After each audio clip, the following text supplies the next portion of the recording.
చాలా సార్లు మీరు వినే ఉంటారు ఈ సబ్జెక్ట్ గురించి. కానీ బోలెడు డౌట్లుంటాయి.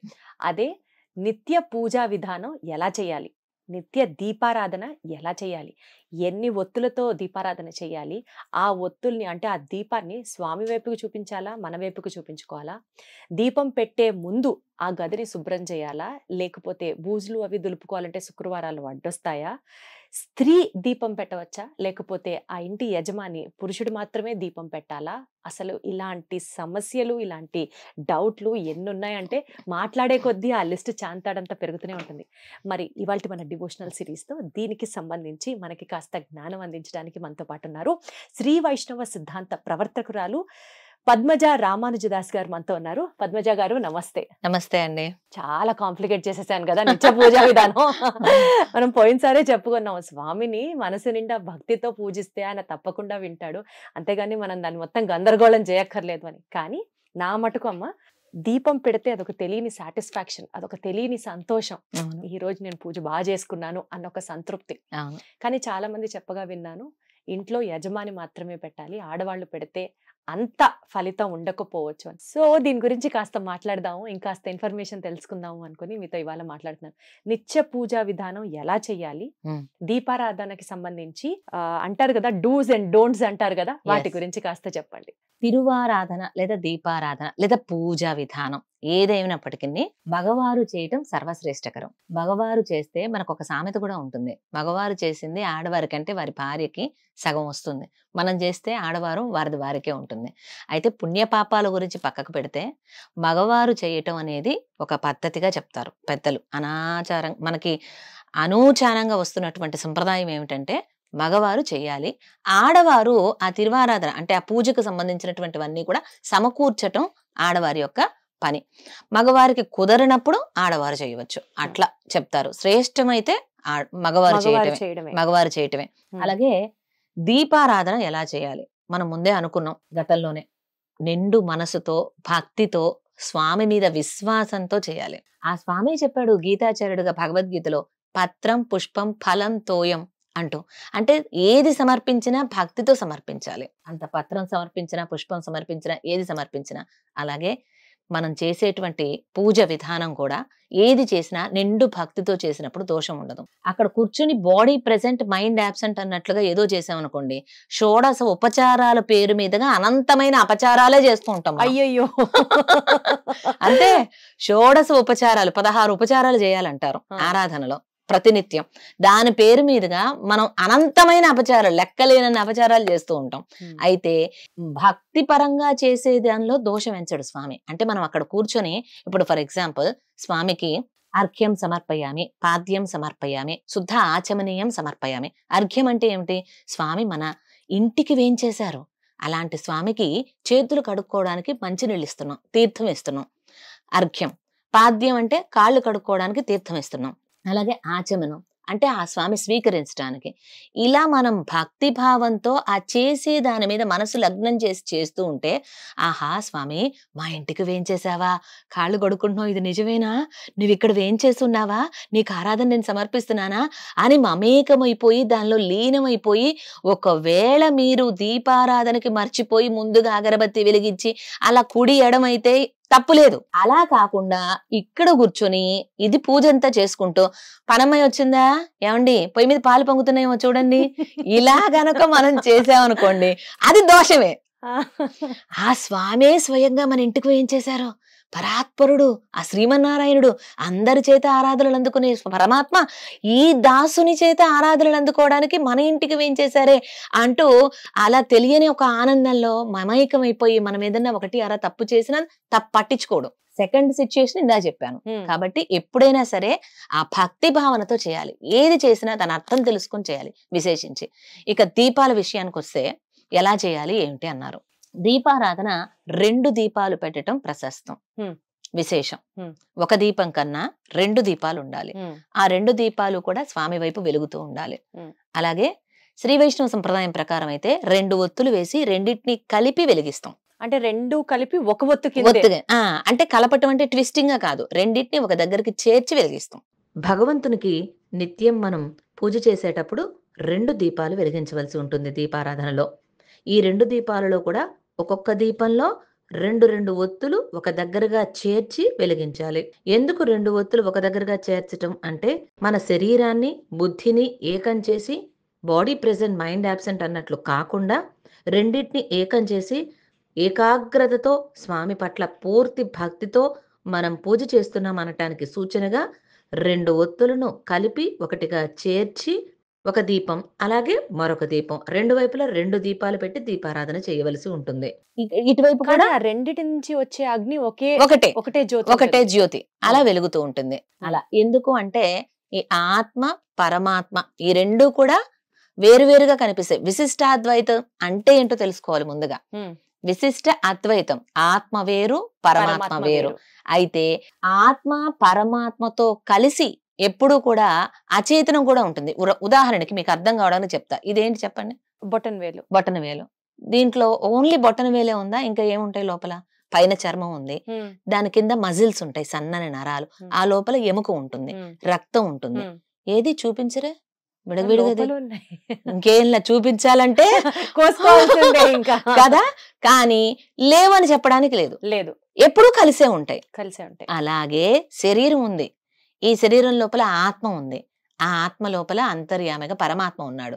మూడు వేరువేరుగా చూడలేము, ఎప్పుడూ కలిసే ఉంటాయి. ఉమ్, కానీ వేరు, అన్ని ఒకటే అంటానికి లేదు. స్కిన్ వేరు, మజిల్స్ వేరు, బ్లడ్ వేరు, ఫ్లష్ వేరు, అన్ని వేరు వేరే. కానీ వేరువేరుగా తీసి చూడటానికి కుదరదు, కలిపి ఉంటాయి. అదే విశిష్టాద్వైత సిద్ధాంతం. ఉమ్, ఉమ్. విశిష్టాద్వైత సిద్ధాంతం అంటే ఆత్మ పరమాత్మ పరమాత్మ. ఈ శరీరం మూడు కలిసే ఉంటాయి.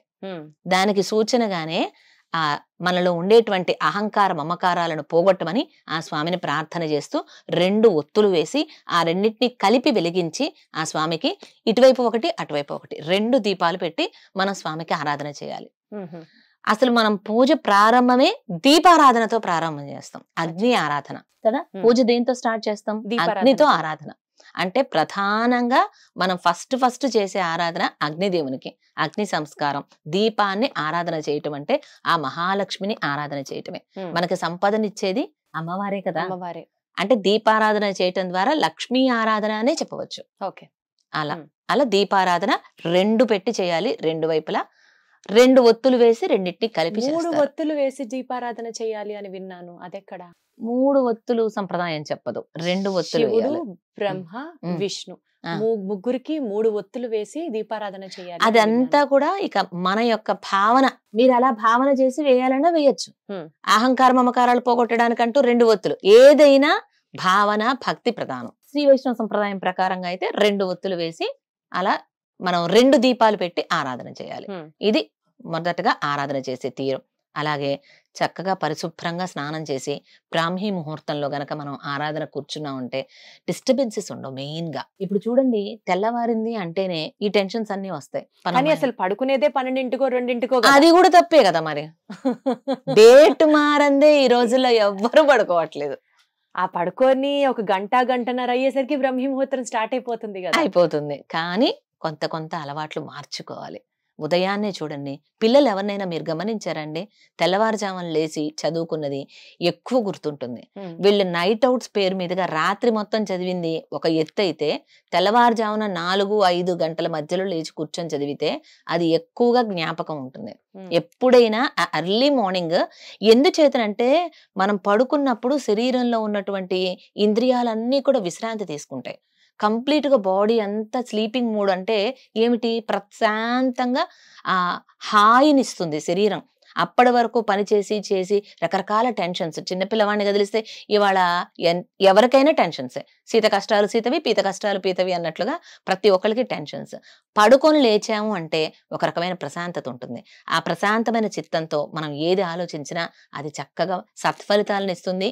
ఆ ఆలోచన చేసేది భగవంతుడి గురించి అయితే ఇంకా అద్భుతం. అద్భుతంగా ఉంటుంది కదా. మనసు ప్రశాంతంగా కుదురుతుంది స్వామి వద్ద, లగ్నం అవుతుంది. ఉమ్. అందుకే చూడండి, ఎంత బిజీ స్కెడ్యూల్లో అయినా ఒక 10 minutes అయినా షార్ట్ నాప్ అంటారు, పవర్ నాప్ అంటారు, ఉమ్. అలా వేస్తే తర్వాత మనకి ఇంకా చాలా రిఫ్రెషింగ్ గా ఉంటుంది. ఉత్తేజితంగా ఉంటుంది కదా, అవును, రిఫ్రెషింగ్ గా ఉంటుంది. అవును. తర్వాత ఇంకా బాగా రెట్టించిన ఉత్సాహంతో మనం పని చేయగలుగుతాం. దట్ మీన్స్ ఎప్పుడైనా బాడీకి మైండ్ కి రెస్ట్ ఇచ్చామంటే ఏకాగ్రత అనేది కుదురుతుంది. సో భగవంతుడి మీద మనసు లగ్నం చేసి ఐకాంతికంగా ఆ స్వామిని ఆరాధన చేయటానికి, పూజ చేయటానికి తగిన సమయం తెల్లవారుజామున.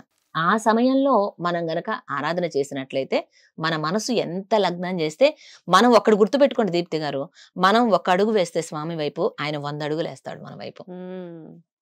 ఆ వేసే అడుగు పరిపూర్ణమైన మహావిశ్వాసంతో ఆయన పట్ల అడుగు వేయటానికి సహకరిస్తుంది బ్రాహ్మీ ముహూర్తం. ఆ స్వామి అనుగ్రహం కూడా మన మీద అంతే గొప్పగా ప్రసరిస్తుంది ఆ ఉదయం వేళల్లో మనం చేసేటువంటి ఆరాధన. అందుకోసం ఉదయాన్నే లేచి ఆరాధన, చక్కగా దీపారాధనతో పూజ ప్రారంభం. ఇక మనకు వచ్చినటువంటి స్తోత్రాలు అవన్నీ, అంటే ప్రతి ఒక్కళ్ళకి స్వామిని స్తుతించటం అనేది చేత కాదు. ఇప్పుడు మీరున్నారు, అందంగా మాట్లాడతారు, అద్భుతంగా అనర్గళంగా మాట్లాడగలరు, అలా అందరూ మాట్లాడలేకపోవచ్చు. అలాగే భగవంతుడిని స్తోత్రం చేయటం కూడా అందరికీ రాదు. అందుకే మన పెద్దలు ఎలాగో స్తోత్రాలు రాసి పెట్టారు. ఆ స్తోత్రాలు ఫర్ ఎగ్జాంపుల్ విష్ణు సహస్రనామం, లక్ష్మీ అష్టోత్తరం, ఇలాంటివన్నీ కూడా, అష్టోత్తర శతనామ స్తోత్రం, ఇలాంటివన్నీ స్తోత్రాలు. ఈ స్తోత్రాలన్నీ కూడా చక్కగా చూసి భక్తితోటి వాటి అర్థం అంతో ఇంతో మనం అవగతం చేసుకుని ఆ స్వామికి విన్నపం చేస్తే ఆయన చూసేదల్లా మనలో భక్తి మాత్రమే. అందుకోసం ఎప్పుడు కూడా చిత్తం దేవుడి మీద పెట్టి చక్కగా మనసంతా కూడా ఆ స్వామిని నింపుకొని మనకు వచ్చిన స్తోత్రం చూసే చదవాలి. అసలు యాక్చువల్ గా చూడకుండా చదవటం అనేది కరెక్ట్ కాదు. కానీ మీరు చెప్పేది వింటుంటే చాలా బాగుంది. కానీ పద్మజ గారు, చూసి చదవడంలో కూడా ఒక్కొక్కసారి కొంతమంది ఎట్లా చెప్తారంటే, మనం పొరపాటున గనక తప్పు చదివితే పూజ చేస్తే వచ్చిన లాభం కన్నా తప్పులు చదవడం వల్ల దోషాలు ఎక్కువ వస్తాయి, కాబట్టి రాకపోతే అసలు చదవద్దు అంటారు. అంత భయం ఉండేసరికి అమ్మో అసలు మనం చదవకుండా మనస్ఫూర్తిగా స్వామిని వేడుకుంటే పోలా అని అనిపించే సందర్భాలు కూడా బోల్డ్ ఉన్నాయి. దీనికి ఏం చెప్తారు? దీనికి ఒక ఉదాహరణ చూద్దాం. చిన్న బాబు ఉన్నాడు, ముద్దు ముద్దుగా మాట్లాడుతూ ఉంటారు. నేనే ఉన్నానండి, నాకు మనవరాలు ఉంది, శుక్లాం భరద్రం చెప్పమంది అనుకోండి, అది ఏదో కొన్ని దోషాలు చెప్తుంది. ఏమంటాం? ముద్దుగా ఉంది, ముద్దుగా ఉందంట. పిలిచి మరి దీప్తి గారు మా మనవరాలకి శుక్లాం భరద్రం కూడా వచ్చిందండి అని చక్కగా పిలిచి మరీ చెప్పిస్తాం. అందులో దోషాలున్నా సరే ఎంత బాగా చెప్తుందో చూసారా అంటూ వాళ్ళు మెచ్చుకోకముందే మనమే చెప్పేస్తూ ఉంటాం. అవునా? ఇదే పరిస్థితి భగవంతుడి విషయంలో కూడా. మనం తెలియక దోషరహితంగా మనం చెప్పినా ఆయన మెచ్చుకుంటాడు. ఎప్పుడు? తెలియనప్పుడు, మనం మా మనవరాలంత వయసు ఉన్నప్పుడు, అంటే నేర్చుకోక మునుపు. అదే మనవరాలు పెద్ద ఈ 10-15 ఏళ్ల వయసు వచ్చిన తర్వాత కూడా శుక్లాం భరద్రం అంటే సూ పలకడం రాక కుక్లాం అన్నది అనుకోండి, ఒకటి పీకైనా సరిగ్గా చెప్పిస్తాం. అవునా? కరెక్ట్. భగవంతుడి విషయంలో కూడా అంతే. ఏదైనా ఒక స్తోత్రం పెద్దలను ఆశ్రయించి నేర్చుకోవాలి. ఆ నేర్చుకున్న తర్వాత కూడా దోషాలు సేవిస్తే, అంటే చదివితే, అప్పుడు మనకి ఆ స్వామి ఏ విధంగా మొట్టికాయలు వేయాలో అలా వేసి సరిగ్గా దారిలో పెడతాడు. నేర్చుకోక మునుపు తప్పులు సేవించిన చిన్న పిల్లలు వచ్చి రాని మాటలు, ముద్దు మాటలు మాట్లాడుతుంటే అలాగే అనుకోండి. మనం అందరం ఆయన పిల్లలం కదమ్మా. కాబట్టి ఎప్పుడు కూడా అలా దోషంగా స్వీకరించడు. తెలిసిన తర్వాత తప్పు చదవకూడదు. అందుకోసమే ప్రతి రోజు కూడా మనం చేసేటువంటి ఆరాధనలో ఆకరణ కాయేన వాచ మనసేంద్రియైర్వా బుద్ధ్యాత్మనా వా ప్రకృతే స్వభావాత్ కరోమి యద్యత్ సకలం పరస్మై నారాయణాయేతి సమర్పయామి అని శ్లోకం సేవించే కారణం. అంటే మనస వాచ కర్మణ, ఏదైనా తెలిసి గాని తెలియక గాని నేను చేసినటువంటి పూజలో ఏమైనా తప్పులు ఉంటే నన్ను మన్నించు స్వామి, అంతా నీ శ్రీపాదాల చెంత సమర్పిస్తున్నాను అంటూ మొత్తం ఆయనకు సమర్పించేసాం. ఇక మనదంటూ ఏమి లేదు. నేను చేశాను అనుకుంటే కదా వచ్చే తప్పులు మనకి. నేను కాదు చేసింది, నీవే నా చేత చేయించావు. ఇది గుర్తు పెట్టుకోవాలండి. ఏ పని చేసినా నేను, నాది, నా కొరకు, ఈ 3 వదిలేస్తే మనకి దానివల్ల వచ్చే ఫలితం అంటదు. ఒకటే లెక్క. చిన్న టిప్ ఇది. నేను పూలమాల కట్టా, నేను పూజ చేశా, ఎంత బాగున్నాడో స్వామి నేను వేసిన మాలలో, ఈ ఆనందం మంది కాదు. ఆ మాల ఆయనకి నచ్చాలి. అది గుచ్చుకుంటుందా ఏమిటి? వాళ్ళ తులసి మాలలు వేస్తున్నారు, శనివారం వచ్చిందంటే చాలు ఇంత కాడలతో తులసి మాల వేస్తారు. అదే మాల ఒక్కసారి ఇలా చేత్తో పట్టుకొని చూడండి, మెళ్ళో వేసుకోకపోయినా గుచ్చుకుంటూ ఉంటాయి కాడాలు మనకి. ఆ స్వామికి మాల వేయటం వల్ల ఆయనకు ఆనందం కలగాలి, పూజ చేయడం వల్ల ఆయనకు ఆనందం కలగాలి, మనం వేసిన వస్త్రం ఆయనకి సంతృప్తికరంగా ఉండాలి. ఏదైనా ఆ స్వామి ముఖం ఆనందించాలి, ఉల్లాసం భరితంగా ఉండాలి, మనకి కాదు.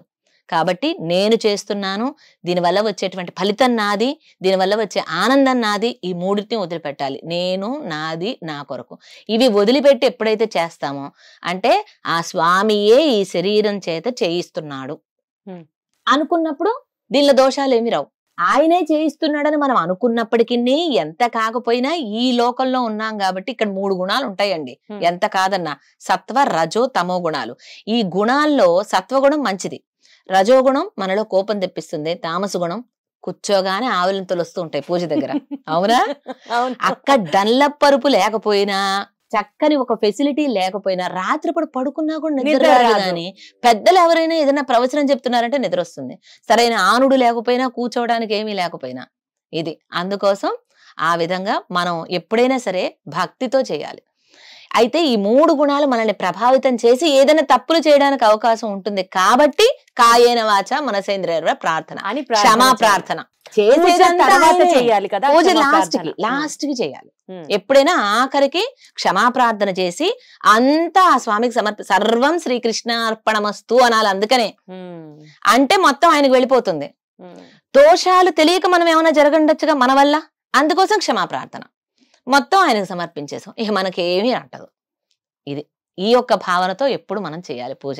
నేను చెప్పాను కదండి, ఏదైనా సరే మనం చాలా కాంప్లికేటెడ్ గా ఆలోచిస్తుంటాం, కానీ ఆ భగవంతుడిని చేరుకోవడం మాత్రం సౌలభ్యం, చాలా సులభం. ఇలాంటి విషయాలు ఇంకా మీతో మాట్లాడే కొద్దీ వస్తూనే ఉంటాయని నాకు అనిపిస్తుంది. ఈ ఎపిసోడ్ ఇంకటితో కంప్లీట్ చేసి నెక్స్ట్ ఎపిసోడ్ లో ఇంకొక స్పిరిచువల్ ఇన్ఫర్మేషన్ గురించి తెలుసుకునే ప్రయత్నం చేద్దాం.